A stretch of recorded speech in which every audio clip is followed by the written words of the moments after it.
enggak. Benar. Jadi Anda perlu cek and recheck lagi Ya, sebelum mengambil kesimpulan. Apalagi kalau dananya dalam jumlah besar gitu ya. besar. Itu penting banget. Jadi Itu jangan penting. silau oleh apa yang tampil di sosial media gitu. Lebih baik Iya, hati-hati, benar. cek and recheck lagi. Iya, nggak cuma double check, triple check gitu. Iya, triple forwarder apa Quarter, quarter. quarter apalah Goplet. terserah lah. Pokoknya semuanya yang penting tidak menyesal di belakang hari. Lebih baik rewel di depan daripada menyesal di Ah, belakang hari. iya, iya. Wah, bener banget tuh, Bu. Nah, dia tuh pernah denger tuh satu apalah kalimat gitu kan, kayak jangan taruh satu satu Telur investasi ya yang dalam dalam satu satu keranjang. bucket gitu ya, satu keranjang. Iya, Menurut iya. Ibu gimana pandangannya? Itu Iya, bener itu nggak? penting banget ya. Penting ya? Itu bener Bener banget, itu penting banget. banget. Jadi Oke. itu istilahnya adalah diversifikasi katanya. Satu kata, diversifikasi. Diversifikasi itu adalah kita membuat portofolio kita tidak homogen. Jadi tidak hanya Oh. saham-saham semuanya, jangan gitu ya. Jadi harus ada diversifikasi. Diversifikasinya itu juga harus dari kelas aset yang berbeda. Kelas aset itu apa? Kelas aset itu artinya adalah yang mempunyai sifat risiko yang berbeda daripada satu kelas aset yang lain. Kelas aset itu kan berarti ada kelas aset risiko rendah, kelas aset risiko menengah, kelas aset risiko tinggi gitu ya. Okay. Nah, itu harus kayak gado-gado gitu, dicampur biar enak gitu ya. Misalnya kita pilihnya itu harus yang betul-betul bertolak belakang ya. Misalnya kita memilih emas dengan saham, itu adalah perfect diversification kalau menurut saya, karena sifat mereka itu sama sekali bertolak belakang. Kalau harga emas lagi naik, maka harga saham akan turun. Kalau harga saham lagi naik, maka harga emas akan turun. Itu biasanya begitu. Jadi itu yang disebut sebagai diversifikasi yang sempurna, perfect diversification. Jadi karena mereka punya sifat yang bertolak belakang. Jadi ketika suatu saat kayak sekarang gini ya, kalau sekarang gini kenapa Bu kok emas turun, terus udah gitu saham juga turun gitu ya. Nah itu berarti situasi sedang tidak normal, likuiditas sedang ditarik ada kembali ke anomali sumbernya. Nih di market. Yes, ada sesuatu yang tidak normal.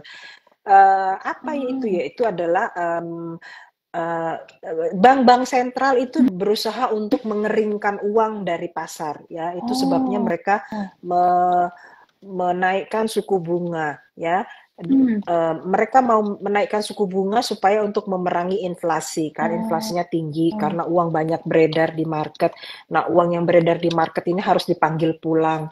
Cara panggil pulangnya itu adalah dengan meningkatkan suku bunga gitu. Nah, jadi orang ketika mau orang taruh lagi nih. Iya, nah ketika orang nggak mau beli emas karena nggak punya uang, uangnya semua disimpan di bank sentral karena bunganya sudah cukup naik, ya apalagi untuk beli saham gitu ya. Ngapain saya pusing-pusing dengan resiko yang tinggi, wong saya parkir uang saya nyaman-nyaman di bank sentral aja bunganya udah cukup tinggi, ngapain saya capek-capek gitu kan? Jadi yang mereka yang punya emas juga jualan emas aja dulu gitu ya, uangnya semua taruh aja di bank gitu, di bank sentral sana. Bunganya lagi tinggi, kita nggak ngapa-ngapain, tidur-tiduran aja hasilnya bagus, ngapain ribet gitu. Ya kan? Sifat orang kan begitu. Gak mau ribet. Tapi situasi begini sih nggak akan lama ya, nggak akan lama. Karena kalau lama-lama begini itu akan menyeret kepada yang namanya resesi global. Kalau resesi global itu sudah terjadi, Oh my God, itu akan susah lagi untuk memperbaikinya, akan butuh kerja keras lagi untuk memperbaikinya. Belum Ah, lagi ada isu mau perang lagi, aduh. perang dingin antara Cina dan Amerika gitu ya. Ah, Jadi, waduh, itu kalau raksasa-raksasa itu bertarung, kita pelanduk mati di tengah-tengah. Itu betul-betul deh. Mm-mm. wow. Ya, jadi masih banyak resiko ya. Jadi sekarang kalau ada pertanyaan, kenapa kok emas juga turun? Ini juga apa namanya turun juga saham ya. Tetapi kalau di Indonesia harga emasnya naik karena terkerek oleh nilai dolar ya. Nah, nilai rupiah kan kita Hmm, melemah terus. melemah terus. Jadi harga emasnya itu terangkat naik oleh karena harga harga dolar Amerikanya yang naik kan. Hmm. Kita belinya berdasarkan harga dolar Amerika gitu. Oh, jadi itu ada ini ya. Mm-mm. Oke, Bu. Ini yang terakhir nih, Bu. Apa strategi atau rekomendasi tips lah dari Ibu untuk seseorang yang mau mulai investasi jangka panjang? Hmm, tentu saja pertama-tama harus disiplin anggaran dulu, harus disiplin Disiplin, anggaran dulu. disiplin. Uh-uh. Karena kalau kita mau investasi jangka panjang, itu kita harus punya nafas panjang juga ya. Sama kayak Mau orang long run nih gitu, iya mau maraton. maraton, iya kan? Maraton tuh beda dengan sprint, ya toh? Ya, Sprint benar, kan benar. hanya jangka pendek 100 meter gitu kan. 200 Nah, meter ya, dibandingkan dengan benar. kita mau maraton 45 kilo, Hmm. 200 kilo, 200 kilo. Gila ya itu orang bisa lari-lari 200 kilo. Udah Iron Man itu, Bu. Iron Gang tuh. Aduh, nggak ngerti deh, nggak ngerti deh gue. Itu kakinya terbuat dari apa itu ya? Nah, itu kan yang dibutuhkan nafas ya, pengaturan nafas supaya bisa kuat untuk sampai di finish gitu Aha. kan. Sama, investasi juga begitu. Yang terpenting adalah Anda dulu atur stamina keuangan. Keuangan Hmm. harus sehat, itu pertama. Keuangan harus Disiplin. sehat. Jadi jangan mikirnya, oh saya mau investasi, oh investasi aja, apa sih sekarang yang mau diinvestasi? Padahal utangnya masih banyak Aduh. gitu ya. Padahal yang namanya gaya hidup masih lebih besar untuk hura-huranya daripada untuk nabungnya. Belum pernah Ah, pun punya tabungan gitu kan. Nggak pernah pun punya yang namanya dana darurat. Itu nggak usah cerita langsung. investasi jangka panjang deh, nggak. Jadi itu bukan satu parsial yang investasi jangka panjang itu bukan satu topik parsial, bukan. Investasi Oke. jangka panjang itu harus dipandang sebagai suatu keseluruhan dalam Mhm. pengelolaan keuangan, ya. Oke. Ibaratnya sebagai satu puzzle, Hmm. investasi jangka panjang itu adalah satu keping dari keseluruhan puzzle. Jadi kita Oke. harus benahin seluruh keping puzzle-nya itu Mhm. dulu, baru kita bicara mengenai investasi jangka panjang. Lalu keping puzzle-nya itu semua ada di mana? Keping puzzle pertama itu tentu saja ada dalam pengelolaan anggaran. Kalau pengeluaran kita masih lebih besar daripada pemasukan, lu nggak usah ngomongin investasi deh, udah cukup. Itu aja dulu dibenahin. Bagaimana lu mengelola supaya pemasukan itu bisa lebih tinggi daripada pengeluaran. Pengeluaran. Sehingga ada alokasi 10% setiap bulan untuk Mhm. investasi. Itu aja dulu. Oke. Jadi bagaimana supaya stamina keuangan kita sehat, Mhm. supaya kita bisa disiplin dengan investasi jangka panjang itu harus dibenahin. Itu dulu. Mhm. Stage pertama itu dulu ya, Mhm. membenahi kesehatan keuangan. Stage yang kedua saya bilang Kedua. tadi bikin dana darurat. Ya. Stage yang ketiga saya bilang tadi beli asuransi. Jangan termakan oleh kata-kata asuransi Oke. zaman sekarang ini tidak bisa dipercaya. Jangan ya. Saya Ah. dalam seminggu ini sudah mendengar ada 5 orang yang ngomong begitu sama saya dan saya harus capek menjelaskan Wow. kepada mereka masing-masing asuransi itu adalah produk yang mulia. Kita jangan Ah. bilang asuransi itu bohong, itu bukan. Itu asuransi bukan produk Mhm. bohong, asuransi itu benar ya. Dan asuransi itu Oke. produk yang sangat mulia. itu ya. Jadi setelah 4 ini baru kita belajar mengenai investasi. Investasi jangka panjang menuntut nafas yang panjang. Bikin disiplin aturan ya. Kita mau jangka panjang kita, tujuan kita tuh apa, mau berapa tahun lagi. Dengan demikian ada berapa bulan lagi yang harus kita tempuh. Dengan demikian setiap bulannya berapa yang harus kita anggarkan untuk kita alokasikan dalam bentuk investasi. Setelah itu klop ada, baru kita pilih produknya, investasinya mau yang mana. Jadi jangan dari ujung, jangan dari ngomongin, saya mau investasi, beli produk apa ya, padahal yang di depan-depannya tadi belum selesai gitu. Level awalnya 1, tadi level 2, level 3, belum diselesain ya. Belum dia papain gitu, dan dia merasa itu nggak penting, yang penting sekarang teman-teman gue beli saham, gue harus beli saham gitu. Jangan jangan terus dibilang gara-gara influencer saya ngomongnya saya harus beli kripto yang ini, aku juga beli kripto. Jangan. Puzzle itu harus Anda lengkapi dulu ya, semuanya step-step yang tadi kita bilang itu harus dilengkapi dulu. Baru bicara kita produk keuangan mana atau produk investasi mana yang mau kita beli. Itu akan lebih mudah bicara yang di ujungnya ini, karena akan banyak kita bisa memperoleh informasi. Dan sekali lagi tadi informasi itu harus disaring, diverifikasi berkali. Nggak apa-apa cerewet, asalkan jangan menyesal di belakang hari. Benar. Gitu. Setuju, Bu. Jadi pertama nih teman-teman, aku coba rangkum nih. Jadi yang harus teman-teman lakukan kalau mau investasi jangka panjang, pertama sehatin dulu cash flow ya, keuangan gitu kan. Yang pemasukan harus lebih besar daripada pengeluaran. Kedua, harus ada dana darurat. Dana darurat itu terbagi dua juga teman-teman. Kalau yang itu berdasarkan tanggungan kan ya Bu. Kalau tanggungannya cuma diri sendiri, bisa 3-6 kali pengeluaran ya Bu. 3-6 kali pengeluaran bulanan ya. Kalau ada tanggungan ya 6 sampai mungkin 24 atau 12, itu tergantung masing-masing, bisa di obrolin lah sama konsultan teman-teman kalian kan.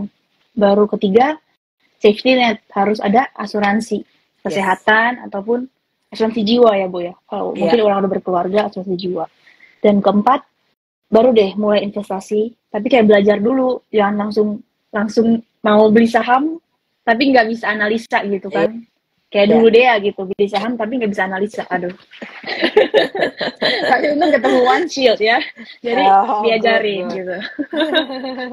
Good. Baru sudah tahu, baru deh bisa pilih produk. Itu 5 langkah lah, 5 langkah utama. Sip. Gitu. Nah, milih produknya tadi udah kita omongin ya dari depan ya. Kalau teman-teman curious, pingin tahu produknya apa aja, silahkan nanti di replay. Ada rekamannya. Ada rekamannya tuh kita.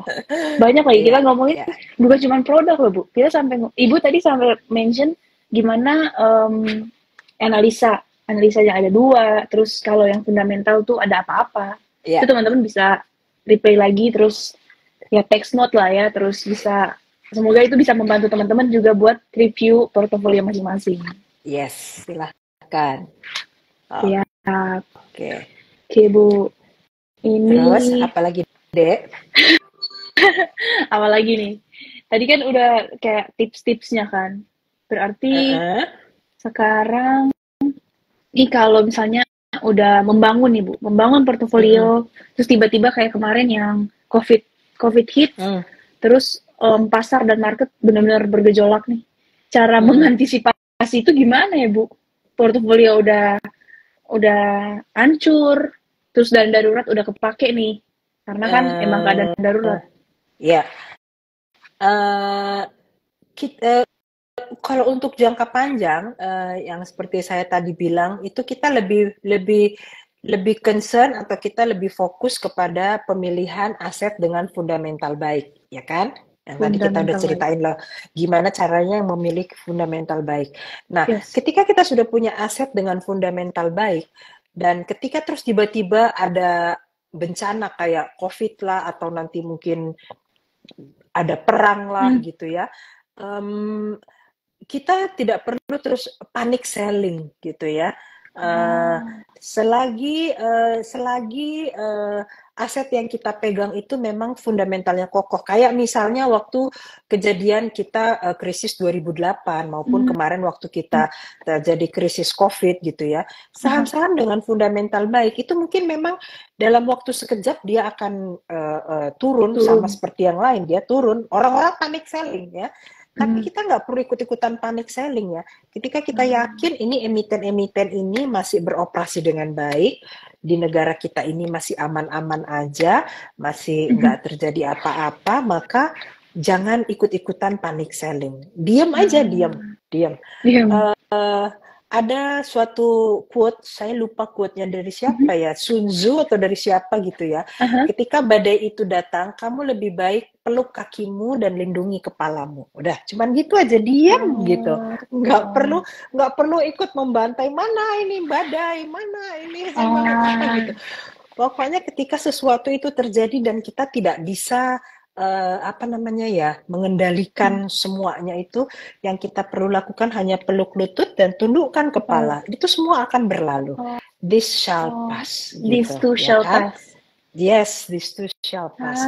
Jadi sama seperti itu, saham-saham dengan fundamental baik terbukti kalaupun mereka jatuh, tapi mereka akan kembali bahkan akan lebih tinggi daripada sebelumnya. Gitu. Jadi itu dengan syarat fundamentalnya yang baik ya. Bukan saham-saham yang untuk swing tadi, yang untuk semalam dua malam. Gitu. Itu buat trader itu bukan investasi teman-teman ya. Jangan. Iya, bukan. Jadi harus dibedakan. Benar Bu. Ini Bu, ada pertanyaan terakhir sebelum kita nutup.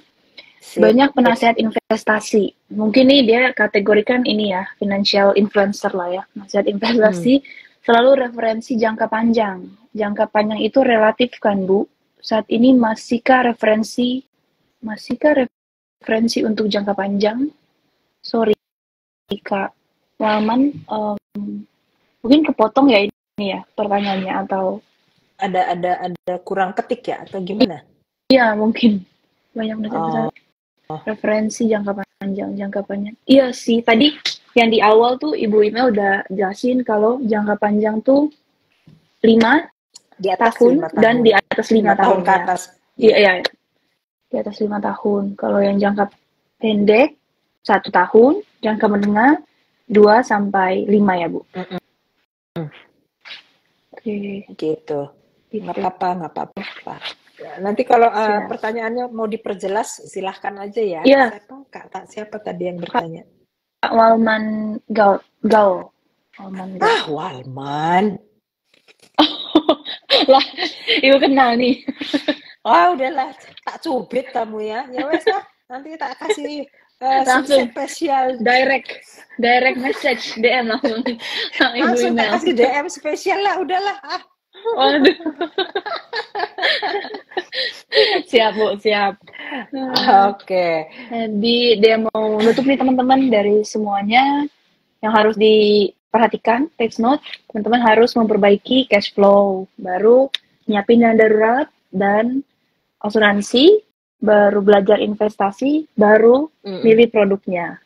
Itu dari kalau masih ribet sama pinjol, nggak usah ngomongin investasi dulu deh. Beresin dulu tuh pinjol. Masih ya Bu ya sekarang ya, pinjol masih banyak ya? Makin banyak, gile cut. Gile banget. Itu pinjol, itu judi online. Habis dong. Aduh, itu kalau masih ribet sama itu udah deh, nggak usah ngomongin investasi dulu deh. Udah, itu aja dulu beresin. Bikin sehat dulu keuangannya. Bikin sehat dulu keuangannya, baru kita bicara mengenai investasi. Siap Bu. Thank you banget Bu untuk live malam ini. So insightful. Senang bisa ngobrol, mendapat informasi baru. Rambutmu baru lagi, Dek. Keren banget. Iya, aku tadi mau ngomongin cewek baru akhirnya. Keren banget sih, Dek. Aduh, makasih loh Bu. Akan terbang nih. Iya, nanti kita kapan-kapan harus ketemuan nih, udah lama banget nggak ketemuan. Iya, siap Bu. Siap. Bu istirahat aja dulu kan, ini udah pasti udah capek banget nih. Iya nih Thank you mau banget ya Bu, udah makan, aku menyempatkan. lapar. Wah iya. Selamat makan dulu baru selamat istirahat. Thank you Terima banget kasih untuk teman-teman waktunya untuk Bu. waktunya semua. Iya, Terima terima kasih kasih Dea. sahabat